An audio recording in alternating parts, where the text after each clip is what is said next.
Hello friends, welcome to my YouTube channel SKG सामान्य ज्ञान। आप हमारे चैनल को सब्सक्राइब करें, बेल आइकन जरूर प्रेस करें। आज हम आपके सामने जो है मेडिकल टेट का जो मेडिकल टेट है उसका जो एग्ज़ाम हुआ था अगस्त के लास्ट वीक में उसका जीके सेक्शन के 30 क्वेश्चंस जो हैं वो लेकर आए थे हमने। बाकी तो हमने ऑलरेडी डिस्कस कर लिए थे, आर्ट्स के, नॉन मेडिकल के, जेबीटी टेट के।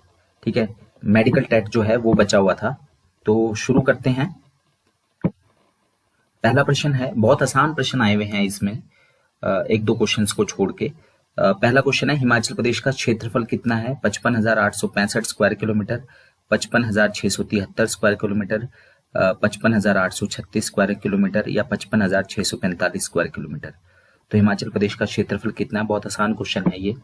ठीक है, एरिया कितना है हिमाचल प्रदेश का? 55,673 स्क्वायर किलोमीटर। ठीक है, और भारत का एरिया कितना है? 32,87,263 स्क्वायर किलोमीटर यानी वर्ग किलोमीटर। और हिमाचल का जो एरिया है, ठीक है, वो भारत का एरिया का कितना परसेंट है? 1.7%। ठीक है, और पॉपुलेशन जो हिमाचल की है वो 0.57% जो है वो पूरे भारत की पॉपुलेशन की है। ठीक है, तो एरिया है 1.7%। जैसे भारत का एरिया पूरी दुनिया के एरिया का 2.4% है, वैसे हिमाचल का एरिया भारत के एरिया का जो है वो 1.7% है। कई लोग पूछ सकते हैं ये 1.7% कहाँ से आया? तो ये जो 55,673 है, ठीक है, इसको हम 100 से गुना कर देते हैं। ठीक है, तो ये 55 लाख बन जाता है ना, परसेंटेज निकालने के लिए, और उसको 32 लाख से जो है वो डिवाइड कर देते हैं। ठीक है, नेक्स्ट क्वेश्चन है, भारत में रेल सेवा कब आरंभ हुई? 1852, 1853, 1854, 1855। भारत में रेल सेवा कब प्रारंभ हुई या आरंभ हुई? तो इसका आंसर आप जानते ही हैं, 1853 में है। पहले भी ये क्वेश्चन आया था। किस महीने में हुई है? यहाँ पे उत्तर नहीं आ रहा है, लेकिन ये 1853 है इसका सही आंसर। ठीक है, और मुंबई 34 किलोमीटर रेल जो थी वो मुंबई से थाने के बीच में चलाई गई थी। ठीक है, नेक्स्ट क्वेश्चन है, ऊना की पहाड़ियों का क्या नाम है? भीतरी हिमालय यानी इनर हिमालयस, शिवालिक, अरावली या पीर पंजाल। अरावली तो खैर हिमाचल में है ही नहीं। ठीक है, और ये सबसे पुराना जो है पर्वत श्रृंखला भी है। तो आंसर देखते हैं, तो ऊना की पहाड़ियों को शिवालिक के नाम से जानते हैं। और कई बार क्वेश्चन ये भी पूछा जाता है, जो जितनी भी निचली पहाड़ियां हैं ना, आपका नाहन से लेकर ऊना, हमीरपुर और चंबा का निचला हिस्सा, कांगड़ा का निचला हिस्सा, वो सारा शिवालिक में आता है। पूरा का पूरा पश्चिमी और दक्षिण पश्चिम जो हिमाचल है ना, जो बॉर्डर लगता है पंजाब हरियाणा के साथ, वो सारा का सारा बॉर्डर जो है वो शिवालिक रेंज में आता है। और कई बार क्वेश्चन पूछा जाता है कि शिवालिक का प्राचीन नाम क्या था? तो शिवालिक को पहले जो है मैनाक पर्वत के नाम से जानते थे। और शिवालिक का अर्थ क्या है? शिव की जटाएं। ठीक है, शिव की जटाएं शिवालिक का अर्थ है। नेक्स्ट क्वेश्चन है, हिमाचल की सबसे लंबी नदी कौन सी है? सतलुज, व्यास, चिनाब, रावी। सतलुज, व्यास, चिनाब, रावी। आंसर देखते हैं, हिमाचल की सबसे लंबी नदी है सतलुज, और ये हिमाचल में लगभग 320 किलोमीटर बहती है। वैसे ओवरऑल तो सतलुज की लंबाई और भी ज्यादा है, लेकिन हिमाचल में जो है वो दूसरी सबसे लंबी नदी व्यास आती है फिर। ठीक है, 256 किलोमीटर बहती है लगभग। और अगर जल घनत्व के आधार पे देखा जाए तो चिनाब जो है वो हिमाचल की सबसे बड़ी नदी है। सबसे ज्यादा जल घनत्व जो है, वाटर डेंसिटी जो है वो चिनाब नदी की है। ठीक है, सतलुज निकलती कहाँ से है? ठीक है, शिव की दर्रे से हिमाचल प्रदेश में प्रवेश करती है। ठीक है, और भाखड़ा डैम है इसके ऊपर। ठीक है, भारतीय संसद पे आतंकवादी हमला कब हुआ था? ठीक है, जो पार्लियामेंट है उसके ऊपर जो है टेररिस्ट अटैक कब हुआ था? 13 दिसंबर को हुआ था, ये सबको पता है। किस साल हुआ था? 2000, 2001, 2002, 2003। ये ऐसा दौर था जब बहुत सारे बॉम्ब ब्लास्ट होते थे, टेररिस्ट अटैक हुए हैं। ये जो दौर था, ठीक है, खास तौर पे कारगिल के बाद। तो भारतीय संसद पे जो आतंकवादी हमला हुआ था वो 13 दिसंबर 2001 को हुआ था। ठीक है, 13 दिसंबर 2001 को। इसरो ने चंद्रयान सेकंड कब लॉन्च किया था? ठीक है, चंद्रयान फर्स्ट जो है वो 2008 को लॉन्च किया गया था। ठीक है, चंद्रयान सेकंड कब लॉन्च हुआ था? ये सफल नहीं हो पाया था, लास्ट के कुछ किलोमीटर जो है वो, उससे पहले ही जो है वो लैंडिंग इसकी जो है वो खराब हो गई थी। तो 22 जुलाई 2019, 22 अगस्त 2019, 22 सितंबर 2019 या 6 सितंबर 2019। तो इसरो ने चंद्रयान 2 जो है वो कब लॉन्च किया? वो लॉन्च किया था 22 जुलाई 2019 को। ठीक है। नेक्स्ट क्वेश्चन है, चूड़ चांदनी क्या है? व्यास की सहायक नदी, एक मेले का नाम, एक चोटी का नाम, या उपरोक्त में से कोई नहीं। तो चूड़ चांदनी जो है वो एक पर्वत चोटी है। ठीक है, शिमला और सिरमौर के बॉर्डर पे है ये चूड़ चांदनी। ठीक है। नेक्स्ट क्वेश्चन, लीरा किस देश की मुद्रा है? ठीक है, भारत, बांग्लादेश, इटली, पाकिस्तान। लीरा किस देश की मुद्रा है? आंसर देखते हैं। तो जो आंसर है वो है इन 4 ऑप्शंस में से तो आंसर आएगा इटली। ठीक है, लेकिन क्योंकि आप जानते हैं यूरोपीय संघ का सदस्य है और सबकी जो करेंसी है वो यूरो है। ठीक है, तो जितने भी यूरोप के देश हैं जो मेंबर हैं यूरोपीय संघ के, सभी तो मेंबर नहीं है। ठीक है, तो उनकी करेंसी यूरो है। तो लेकिन यहाँ पर जो ये लीरा है ये इटली की करेंसी हुआ करती थी। ठीक है, तो अब इनकी अपनी अपनी करेंसी, वो एक यूनिफाइड करेंसी है यूरो। बाकी अगर इस ऑप्शन के हिसाब से आंसर लीरा का इटली है। ठीक है, इटली की करेंसी लीरा थी। अब भारत की रुपया है, पाकिस्तान की रुपया है, बांग्लादेश की टका है। ठीक है, बांग्लादेश की करेंसी भी बहुत बार पूछी जाती है। बांग्लादेश की करेंसी जो है वो टका है। नेक्स्ट क्वेश्चन है, विश्व प्रकृति दिवस, वर्ल्ड नेचर डे, ठीक है, वो कब मनाया जाता है? 3 अक्टूबर, 15 अक्टूबर, 5 नवंबर, 5 जून। एक्चुअली ये क्वेश्चन थोड़ा सा ये गलत आ गया है, शायद ग्रेस मार्क्स मिलेंगे जिन्होंने भी एग्जाम दिया है। ठीक है, या तो ये क्वेश्चन ये था कि वर्ल्ड एनवायरनमेंट डे, ठीक है, पर्यावरण दिवस, विश्व पर्यावरण दिवस अगर ये पूछा गया होता तो इसका आंसर 5 जून था। लेकिन क्योंकि विश्व प्रकृति दिवस, वर्ल्ड नेचर डे पूछा है, तो इसका आंसर जो है वो 28 जुलाई है, और 28 जुलाई यहाँ ऑप्शन में नहीं है। तो या तो क्वेश्चन जो है वो एनवायरनमेंट डे का पूछा था, तब ये 5 जून होता है एनवायरनमेंट डे। लेकिन क्वेश्चन प्रकृति दिवस का पूछ लिया, वर्ल्ड नेचर डे है। ठीक है, तो ये 28 जुलाई है। नेक्स्ट क्वेश्चन है, वर्तमान में नीति आयोग का उपाध्यक्ष कौन है? हरिवंश नारायण सिंह, अरविंद पनगड़िया, ओम बिरला या राजीव कुमार। ठीक है, नीति आयोग के उपाध्यक्ष तो वर्तमान में राजीव कुमार हैं, और इससे पहले जो थे वो अरविंद पनगड़िया थे। ठीक है, ओम बिरला जो है इस समय लोकसभा के अध्यक्ष हैं, ये ध्यान में रखने वाली चीज है। ओम बिरला जो है वो लोकसभा के अध्यक्ष हैं। ठीक है, राजस्थान से हैं ये। राजीव कुमार जो है वो वर्तमान में नीति आयोग के उपाध्यक्ष हैं। नीति आयोग का अध्यक्ष तो प्रधानमंत्री होता है, ठीक है, जैसे योजना आयोग का होता था। और 1 जनवरी 2015 से जो है नीति आयोग का गठन किया गया, उससे पहले जो था योजना आयोग था। ठीक है, ओम बिरला लोकसभा अध्यक्ष हैं और 17वीं जो है ये लोकसभा चल रही है। और हरिवंश नारायण सिंह कौन है ये आप कमेंट बॉक्स में लिखिए। ठीक है, हिमाचल के किस जिले में एम्स बन रहा है? All India institute of medical sciences. ठीक है, all India institute of medical sciences AIIMS जो है वो किस जिले में बन रहा है? हमीरपुर, मंडी, बिलासपुर या शिमला। तो उत्तर देखते हैं, तो ये जो है ये बिलासपुर जिले में जो है वो एम्स बन रहा है। ठीक है, हिमाचल में। ओलंपिक हॉकी टीम का नेतृत्व करने वाला पहला हिमाचली कौन था? ठीक है, यानी कि एक तरह से ओलंपिक हॉकी टीम के कैप्टन बनने वाला पहला हिमाचली कौन था? अजीत सिंह, विश्वजीत सिंह, चरणजीत सिंह या विक्रमजीत सिंह। आंसर आसान है, चरणजीत सिंह। और 1964 का जो टोक्यो ओलंपिक हुआ था वहां पे ये भारतीय हॉकी टीम के कैप्टन थे, जिसने गोल्ड मेडल जीता था, और ये भारत का 7वां गोल्ड मेडल था। ठीक है, और 8वां गोल्ड मेडल जो भारत ने 1980 में जीता था हॉकी का। 6 लगातार गोल्ड जीते थे 56 तक। ठीक है, 28 में जीता, फिर 32 में जीता, ठीक है, फिर 36 में जीता, 3 लगातार गोल्ड जीते। फिर उसके बाद 40 में और 44 में वर्ल्ड कप नहीं हुआ। ठीक है, फिर 48, 52 और 56 में फिर 3 लगातार बार जीता, टोटल 6 हो गए। ठीक है, उसके बाद जो है जाके फिर 60 में वो पाकिस्तान से हार के सिल्वर मेडल जीता, और 64 में फिर से पाकिस्तान को हरा के उसने गोल्ड जीता था। 7वां गोल्ड था। उसके बाद तो फिर भारत का रैंक जो है वो घटता रहा। 1980 के मॉस्को ओलंपिक में जीता, लेकिन क्योंकि ज्यादातर जो हॉकी प्लेइंग नेशन थे उन्होंने बहिष्कार किया था, मॉस्को ओलंपिक का बहुत जो है बहिष्कार हुआ था। ठीक है, तो ओलंपिक हॉकी टीम का नेतृत्व किया था चरणजीत सिंह ने 1964 के टोक्यो ओलंपिक में। ठीक है, मिल्खा सिंह जो है वो किस ओलंपिक में दौड़े थे, ये भी बहुत इंपॉर्टेंट पूछा जाता है कई बार, फ्लाइंग सिख। हिमाचल प्रदेश के किस जिले में सबसे अधिक औद्योगिक इकाइयां हैं? ऊना, कांगड़ा, सोलन, शिमला। ये क्वेश्चन थोड़ा सा कंफ्यूजिंग है। आंसर तो इसका क्लियर है कि सोलन में सबसे ज्यादा जो है इंडस्ट्रीज हैं। ठीक है, आंसर इसका सोलन है, लेकिन ये किस सेंस में पूछा गया है?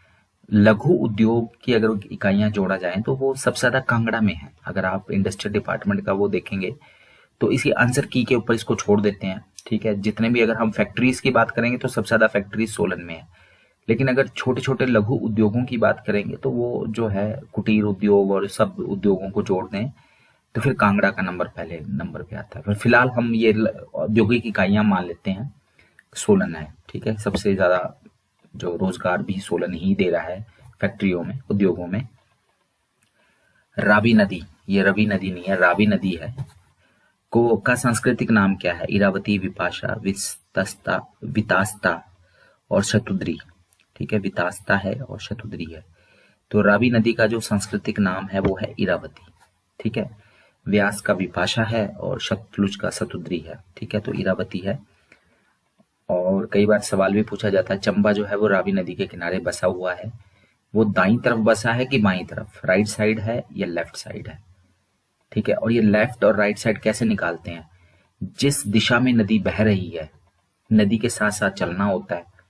ठीक है, तो जैसे जैसे नदी चल रही है तो शहर जो है वो किस तरफ को है, तो नदी अगर नीचे को बह रही है, उत्तर से दक्षिण की तरफ को बह रही है, तो उसके साथ उत्तर से दक्षिण चलते हैं। फिर राइट साइड है हाथ की लेफ्ट साइड है, वो देखना पड़ता है। तो रावी नदी के किनारे जो है वो राइट साइड में है। ठीक है, दाईं साइड है चंबा शहर। और रावी नदी कहाँ से निकलती है? बड़ा बंगाल, कांगड़ा से। ठीक है, अगला प्रश्न है, कामरूनाग झील मंडी जिले के किस तहसील में स्थित है? जतोष, सरकाघाट, चच्योट, करसोग। तो आंसर है इसका चच्योट। ठीक है, चच्योट तहसील में है कमरूनाग झील। ठीक है, नेक्स्ट क्वेश्चन है, कालका शिमला रेल ट्रैक में कितनी सुरंगें हैं? 105, 103, 100, 110। तो 103 सुरंगें जो हैं वो कालका शिमला रेल ट्रैक में हैं, और ये लगभग कालका शिमला रेल ट्रैक जो है वो 96 किलोमीटर लंबा है। ठीक है, भलकुन राम का नाम आप जानते ही हैं, छड़ी द्वारा उसने सर्वे किया था। HS हैरिंगटन जो है इस रेलवे लाइन को बनाने में जो है रेल ट्रैक के उसके इंजीनियर थे। ठीक है, 96 किलोमीटर ये लंबा है। 1903 में जो इसको हरी झंडी दिखाई थी करजन ने। इसके अतिरिक्त जो है यहाँ पे सबसे लंबी जो सुरंग है 103 सुरंगों में, वो है बरोग सुरंग सोलन की। वो लगभग 1100 मीटर से भी ज्यादा लंबी है, यानी 1 किलोमीटर से भी ज्यादा लंबी सुरंग है वो बरोग। ठीक है, नेक्स्ट क्वेश्चन, भारत की स्थलीय सीमा किस देश से नहीं लगती? श्रीलंका, म्यांमार, भूटान, अफगानिस्तान। ठीक है, इस क्वेश्चन को हमें दो तरीके से देखना है। हम जानते हैं म्यांमार के साथ, आंसर देख लेते हैं फिर बात करते हैं। आंसर इसका श्रीलंका है। म्यांमार और भूटान, इनके साथ तो हमारा लैंड बॉर्डर लगता है। ठीक है, सिक्किम है, ठीक है, पश्चिम बंगाल है और आसाम है, अरुणाचल है, तो ये भूटान के साथ लगते हैं। म्यांमार आप जानते हैं दक्षिण, अरुणाचल है, नागालैंड है, ठीक है, मणिपुर है, मिजोरम है। ठीक है, इनका बॉर्डर जो है वो म्यांमार के साथ लगता है। क्या अफगानिस्तान के साथ हमारा बॉर्डर लगता है? हमारा बॉर्डर टेक्निकली अफगानिस्तान के साथ नहीं लगता, POK के साथ लगता है। ठीक है, पाक ऑक्यूपाइड कश्मीर के साथ। लेकिन क्योंकि POK हम अपने नक्शे में दिखाते हैं, ठीक है, तो हम अपने नक्शे को झुठला नहीं सकते। ठीक है, जो हमारा नक्शा है उसके हिसाब से अफगानिस्तान का थोड़ा सा बॉर्डर जो है हमारे साथ टच होता है, क्योंकि हम पूरा जम्मू कश्मीर जो है अपना दिखाते हैं। जो पाक अधिकृत कश्मीर है वो भी हमारा है, तो उस आधार पे जो है जम्मू अफगानिस्तान का बॉर्डर हमारे से टच होता है। श्रीलंका का समुद्री सीमा तो हमसे लगती है क्योंकि उस द्वीप है वो, तो उसका लैंड बॉर्डर हमारे से टच नहीं होता। ठीक है, रामेश्वरम आपने सुना होगा। ठीक है, नेक्स्ट क्वेश्चन है, भारत का 29वां राज्य तेलंगाना कब अस्तित्व में आया? वर्तमान में तो 28 ही राज्य रह गए हैं, जम्मू कश्मीर को का राज्य का दर्जा वापस ले लिया गया है। लेकिन जब भारत में का 29वां राज्य तेलंगाना का जो गठन हुआ है वो 2014 में हुआ था। और कौन सी तारीख को हुआ था? 2 जून 2014 को हुआ है तेलंगाना राज्य का गठन। ठीक है, ये 29वां राज्य है। और इसके अलावा 26, 27, 28 3 राज्य और बने थे। छत्तीसगढ़ है उसमें, ठीक है, उत्तराखंड है और झारखंड है, ये 2000 में बने थे, ठीक है। और 25वां राज्य 1987 में गोवा बना था और 18वां राज्य हिमाचल प्रदेश है 1971 में। अंडमान द्वीप समूह को निकोबार द्वीप समूह से कौन सा चैनल अलग करता है? अंडमान को निकोबार से क्या अलग करता है? ये क्वेश्चन पहले भी आया हुआ है। तो ये 10 डिग्री चैनल जो है वो अंडमान को निकोबार से अलग करता है, और 9 डिग्री चैनल जो है वो मिनिकॉय को लक्षद्वीप से अलग करता है, ठीक है। मिनिकॉय और कवरत्ती, कवरत्ती एक्चुअली लक्षद्वीप की राजधानी है, और अंद्रोट जो है वो लक्षद्वीप का सबसे बड़ा द्वीप है। तो मिनिकॉय भी लक्षद्वीप का ही हिस्सा है, ठीक है। तो मिनिकॉय और कवरत्ती ये 2 द्वीप हैं, ठीक है। तो मिनिकॉय आइलैंड्स को लक्षद्वीप आइलैंड से जो है वो अलग करता है 9 डिग्री चैनल, और 8 डिग्री चैनल जो है मालदीव को जो है वो अलग करता है मिनिकॉय से, ठीक है। नेक्स्ट क्वेश्चन देखते हैं। फिर है, सूर्य की किरणों को धरती पर पहुंचने में कितना समय लगता है? 8 minute 30 second, 8 minute 56 second, 8 minute 16.6 second, 8 minute 15.6 second. तो एग्जैक्ट आंसर जो है वो यहाँ दिया हुआ है 8 मिनट 16.6 सेकंड। बुक्स में 8 मिनट 20 सेकंड भी लिखा होता है, 8.25 मिनट भी लिखा होता है, ठीक है। एग्जैक्ट जो है वो 8 मिनट 16.6 सेकंड है, और जो चंद्रमा की रोशनी है वो 1.3 सेकंड में जो है वो धरती पे पहुंच जाती है, ठीक है। और वो 3 में भी 2.7 या 2.8 इस तरह का जो आता है। अगला क्वेश्चन है, हड़प्पा की खुदाई में प्राप्त सभ्यता के अवशेष रेडियो कार्बन डेटिंग के अनुसार किस ईसा पूर्व से संबंधित है? तो ये लगभग एक बराबर ही डेट है बीसी की, 2500 ईसा पूर्व है, कई जगह 2250 भी बताया है, ठीक है, लेकिन ये 2500 के आसपास है, ठीक है। ये आंसर की भी कई बार जो है वो कंफर्म करती है। नेक्स्ट क्वेश्चन है क्वेश्चन नंबर 22। कपिल मुनि ने किस शास्त्र की रचना की थी? न्याय, वैशेषिक, सांख्य या पूर्व मीमांसा? एक्चुअली ये दर्शन है, 6 दर्शन है जिसको षड दर्शन कहा जाता है। 6 दर्शन है, ठीक है। उसमें 4 दर्शन यहाँ दिए हुए हैं, न्याय दर्शन, वैशेषिक दर्शन, सांख्य दर्शन, पूर्व मीमांसा, उत्तर मीमांसा। इसमें 4 तो दिए हुए हैं, 5वां है उत्तर मीमांसा और 6ठा है योग, ठीक है, योग दर्शन। तो हम देखते हैं पहले कपिल मुनि ने कौन से दर्शन की रचना की थी। तो कपिल मुनि का सांख्य दर्शन है, न्याय है गौतम ऋषि का, वैशेषिक दर्शन जो है वो कणाद ऋषि का है, ठीक है। सांख्य दर्शन हमने बता ही दिया आपको, कपिल मुनि का है। पूर्व मीमांसा जो है वो जैमिनी का है, उत्तर मीमांसा बादरायण का है, और योग दर्शन जो है वो पतंजलि का है, ऋषि पतंजलि का, ठीक है। तो 6 दर्शन है, इसको षड दर्शन के नाम से जानते हैं। न्याय दर्शन, ठीक है, गौतम ऋषि, वैशेषिक दर्शन कणाद ऋषि, सांख्य दर्शन कपिल मुनि, पूर्व मीमांसा जैमिनी, उत्तर मीमांसा बादरायण, और योग दर्शन ऋषि पतंजलि। षड दर्शन है ये 6। 1857 के विद्रोह को भारत के प्रथम स्वतंत्रता संग्राम की संख्या किसने दी थी? किसने कहा था कि 1857 का विद्रोह जो है वो भारत का पहला स्वतंत्रता संग्राम है? सुभाष चंद्र बोस, जवाहरलाल नेहरू, वीर सावरकर या गांधी जी?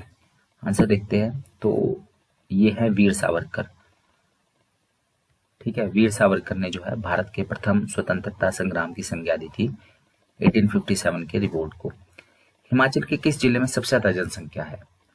शिमला, कांगड़ा, सोलन, बिलासपुर? तो उत्तर देखते हैं। हिमाचल के सबसे ज्यादा जनसंख्या वाला जिला जो है वो कांगड़ा है, लगभग 15,10,000 जनसंख्या है 2011 के सेंसेक्स के अनुसार, ठीक है। और पॉपुलेशन डेंसिटी की बात करें तो सबसे ज्यादा पॉपुलेशन डेंसिटी जनसंख्या घनत्व हमीरपुर का है, ठीक है। सबसे ज्यादा क्षेत्रफल लाहौल स्पीति का है। नेक्स्ट क्वेश्चन, चकली किस रियासत का प्रसिद्ध सिक्का था? चंबा, कांगड़ा, सिरमौर, कुल्लू? तो चकली जो है वो चंबा रियासत का जो है वो प्रसिद्ध सिक्का था, ठीक है, चकली।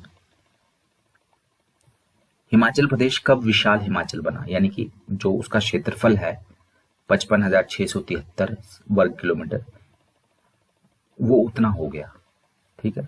यानी जो आज वर्तमान में हिमाचल है वो विशाल हिमाचल का दर्जा कब मिला उसको? 25 जनवरी 1971, 15 अप्रैल 1948, 26 जनवरी 1952, 1 नवंबर 1966। तो हिमाचल प्रदेश जो है वो विशाल हिमाचल जो है वो 1 नवंबर 1966 को बना, जब पंजाब के जो पहाड़ी हिल स्टेट्स हैं जिसमें कांगड़ा था, ऊना वाला जो हिस्सा है होशियारपुर से, ठीक है, नालागढ़ वाला हिस्सा है, कांगड़ा, शिमला, लाहौल स्पीति, कुल्लू, ये सब जो है वो हिमाचल में जोड़े और वर्तमान हिमाचल जो बना विशाल हिमाचल, तो 1 नवंबर 1966 को। पत्थर का खेल कहाँ पर होता है? हलोग, गलोग, करसोग, ठियोग।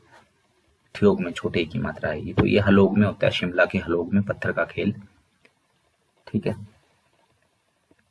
और कैनेडी हलोग चौक पे धामे गोलीकांड भी हुआ था 1939 में। कर्क रेखा किस राज्य से होकर गुजरती है? गुजरात, हिमाचल, उड़ीसा, बिहार। तो अगर हम पश्चिम से लें तो सबसे पहला राज्य ही जो है वो गुजरात ही पड़ता है कर्क रेखा में, फिर राजस्थान आता है, फिर मध्य प्रदेश आता है। तो इस तरह से टोटल 8 राज्यों से जो है वो कर्क रेखा गुजरती है, ठीक है। उन 8 राज्यों के नाम मैंने पहले भी वीडियोस में आपको बताए हैं, ठीक है। उनके नाम याद रहेंगे तो आपको ज्यादा दिक्कत नहीं होगी। 23.5 डिग्री से बीच, बिल्कुल भारत को बीच से काटती है। सोमनाथ का मंदिर किस राज्य में है? राजस्थान, गुजरात, महाराष्ट्र, मध्य प्रदेश। आंसर देखते हैं। तो जो सोमनाथ का मंदिर है वो गुजरात में है, और आप जानते ही हैं इसका जीर्णोद्धार करवाया था सरदार वल्लभ भाई पटेल ने सोमनाथ मंदिर का, और 1025 में जो है महमूद गजनवी ने इस पे आक्रमण किया था सोमनाथ टेम्पल पे, ठीक है। फिर है बिलासपुर रियासत का संस्थापक कौन है? राजा बीरचंद, राजा अजीत सिंह चंद, राजा मेघचंद या राजा रतन चंद। आंसर देखते हैं। तो बिलासपुर रियासत का जो संस्थापक है वो राजा बीरचंद चंदेल है, ठीक है। तो बीरचंद चंदेल ने जो है वो कहलूर रियासत, यानी बिलासपुर का पुराना नाम था कहलूर, कहलूर रियासत की स्थापना जो है वो राजा वीरचंद चंदेल ने की थी। तो ये हमारे 30 प्रश्न थे। इसमें 1-2 आंसर जो है वो खासतौर पे जो हड़प्पा सभ्यता वाला क्वेश्चन है ना वो थोड़ा सा डाउटफुल है, उसका आंसर आप चेक कर लीजिए, हो सकता है वो शायद, बाकी क्वेश्चन सब ठीक है। हड़प्पा सभ्यता वाला क्वेश्चन थोड़ा मुझे डाउटफुल लग रहा है, रेडियो कार्बन डेटिंग वाला, ठीक है। तो इन केस अगर आपको आंसर वो गलत लग रहा है तो वो आप उसको गूगल कर लीजिए या आंसर की का वेट कर लीजिए, जब भी आंसर की आएगी उससे मिलान कर लेना आपने। धन्यवाद, थैंक यू।